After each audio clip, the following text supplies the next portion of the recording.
Good morning. This is Father Stephen Kelly from St. John's Church in Detroit. We're continuing our series of daily morning meditations, where we generally look at one or another of the lessons that are assigned for morning or evening prayer, what is known as the daily office lectionary. And today for Tuesday, let's take a look at that lesson from St. Mark's Gospel. We're on chapter number 5, beginning at verse number 21. And when Jesus was passed over again by ship unto the other side, much people gathered unto him, and he was nigh unto the sea. And behold, there cometh one of the rulers of the synagogue, Jairus by name. And when he saw him, he fell at his feet, and besought him, saying, Greatly, my little daughter lieth at the point of death. I pray thee, come and lay thy hands on her, that she may be healed, and she shall live. And Jesus went with him, and much people followed him and thronged him. And a certain woman, which had an issue of blood 12 years, and had suffered many things of many physicians, and had spent all that she had, and was nothing bettered, but grew worse, when she heard of Jesus, came in the press behind and touched his garment. For she said, If I may touch but his clothes, I shall be whole. And straightway the fountain of her blood was dried up, and she felt in her body that she was healed of that plague.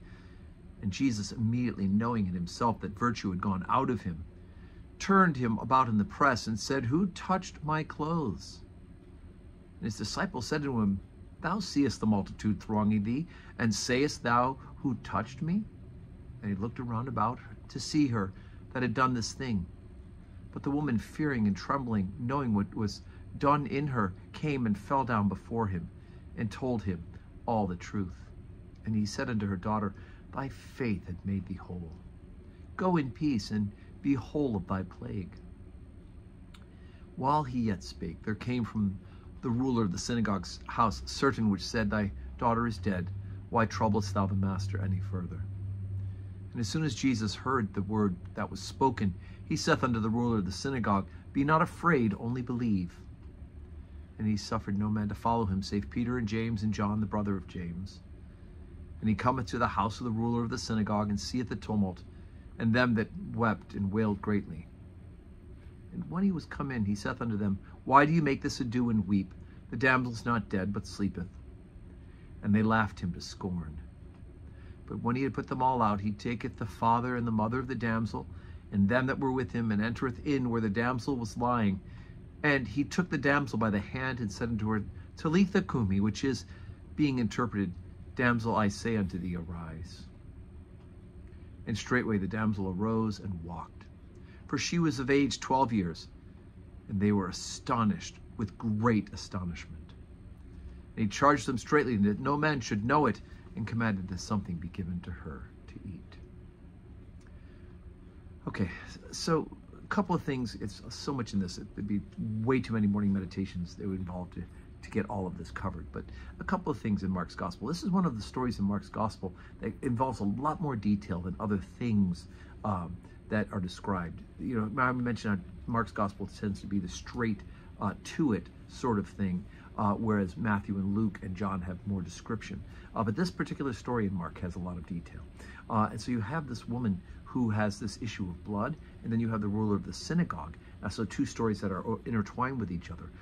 And the ruler of the synagogue, we get this really strange admonition from Jesus after the girl who had died and is brought back to life. Jesus says, don't tell anybody this has happened. Now, how in the world, because he's already put out all those people who laughed at him when he said she's not dead, she's sleeping.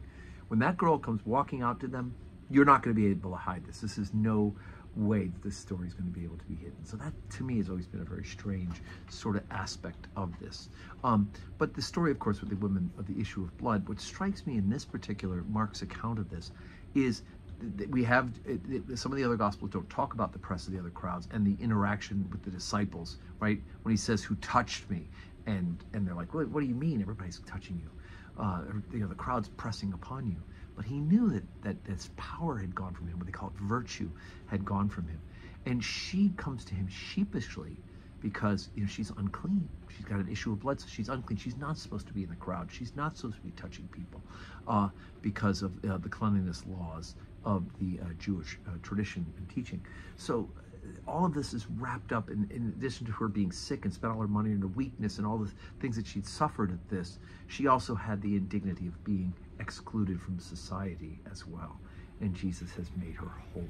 He's not only given her healing, but he's restored her to community as well, which is, I think, so important in this particular story.